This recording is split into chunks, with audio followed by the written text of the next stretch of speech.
Hello mga ka-showbiz, narito na ang pinaka-trending na balita. Nasa kamay na ng awtoridad si Pastor Apollo Quiboloy, September 8, matapos ang ilang araw na pagtugi sa kanya ng mga operatiba ng Philippine National Police. Ito ang inanunsyo ni Department of the Interior and Local Government, DILG, Secretary Benhur Abalos sa pamamagitan ng kanyang social media account. Narito ang pahayag ni General Torre. Ang mga details na hindi ko talaga alam. Okay, so pakinalang at hindi hindi ko talaga alam ang mga details na yun. Pero siya po ay nanggaling mismo dito sa Davao? I think so. I would like to think so. Na dito talaga nanggaling sa Davao dahil pinasundo ng eroplano. So, and may convoy na pinalabas sa KOJC. Ang kinikwento niyo kanina ay siya ay sinundo ng C-130 with itong... Hindi ko sigurado na sinundo ng C-130. Basta namataan natin ng C-130 na naglanding sa TOG 11 at pagkatapos ay merong utos sa atin na palabasin yung siyam na sasakyan doon sa hangar papunta sa loob ng airport. Pinaguide ng ating ABSEO, yung Aviation Security Group na unit natin, and then dinala sa aeroplano. So RD, ano pong masasabi niyo kasi all the while, habang kayo ay busy rito, nandito pa rin talaga. At tama po yung sinasabi niyo, nandito si Apollo Quiboloy. Hindi naman tayo nagduda dun. There's no doubt that he's here. Ang pagtatago nga lang. At napag-aralan natin kaya medyo humaba ang ating paghahanap. Dahil napakalaki nga ng lugar. Kaya napag-aralan din naman natin, natututo rin tayo. At saka ako'y nagpapasalamat din kay Pastor Apollo Quiboloy for the realization na ito na talaga ang tamang gawin.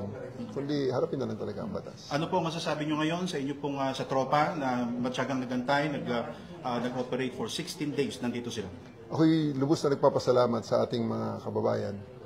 At sa ating, lalong-lalo sa ating kapulisan na nagpakahirap, nagpuhunan ng dugo, pawis, luha at pawis para ma-achieve ang mission na ito. So, maraming salamat sa inyong cooperation. At sagot ko ngayong gabi ang lechon at band. Ano naman po masasabi ninyo, General, sa mga taga-KOJC?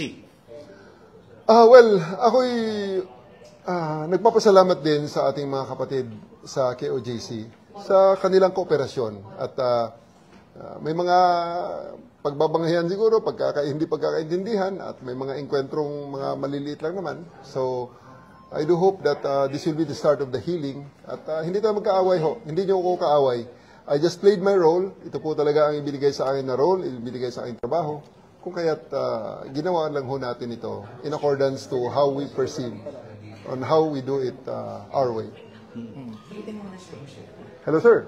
Ayan po si General. Sir, salamat sir. Torre. Yes, sir. At medyo wala pang rin pahinga. Yes, sir. Opo, sir. Sinasabi niya na walang Yes, sir.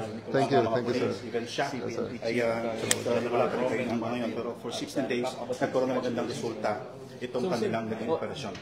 Okay, 2 linggo kayong nag-ikot. Saan kaya nagtago si Quiboloy? Tama kami. Yung sa presentation ko, tama yun. So, we do think. Yung mga ang mga details I'll just give you sa mga official press statement natin. Okay? So, ako'y nagpapasalamat lamang sa inyong pagkakataon sa ibinigay niyo sa akin. I do hope to see you tomorrow kung medyo malinaw na ang mga detalye. Okay? And then uulitin ko lang, sir. Kanina, sir, yung 1 p.m. na deployment ng napakaraming pulis, ano sana yung plano ng PNP? Yun na yun. Whether he surrenders or not. Basta yun ang mga detalye natin. Sabihin ko na lang bukas. Okay? Sige. Marami mga boss namin. Nangyari ang pag-aresto kay Pastor Quiboloy ilang linggo matapos pasukin ng mga miyembro ng PNP ang Kingdom of Jesus Christ, KOJC, compound sa Davao City, noong August 24, tinatayang aabot sa 2,000 pulis ang nagtungo sa KOJC compound para iserve ang arrest warrant laban kay Pastor Apollo Quiboloy. At dyan nagtatapos ang balita natin ngayon. Don't forget to like this video, share it with your friends, and subscribe for more showbiz news and updates. Kita-kits tayo ulit sa susunod na vlog. Maraming salamat.